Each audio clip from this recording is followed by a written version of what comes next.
चला गाईस, तर उद्यापासून नवरात्र चालू होते आणि 10 दिवस पूर्ण उपवास, फक्त ओनली व्हेज.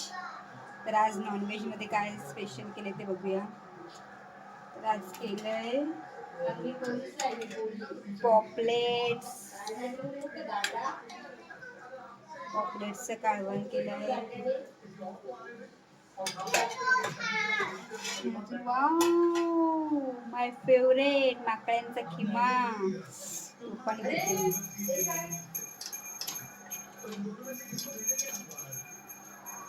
हा बघा, माकड्यांचा खिमा पण केलाय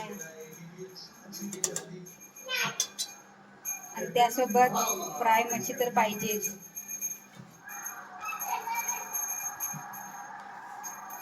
बघा, पॉपलेट फ्राय. आज तर काय मजा आहे माझी खाण्याची. आणि ह्याच्यासोबत आपली भाकरी, नाचणीची भाकरी आहे, पौष्टिक.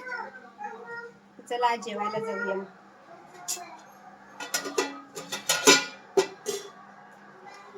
स्पेशल डिश पॉपलेटचं कालवण, माकड्यांचा किमा आणि पॉपलेट फ्राय आणि नाचणीची भाकरी.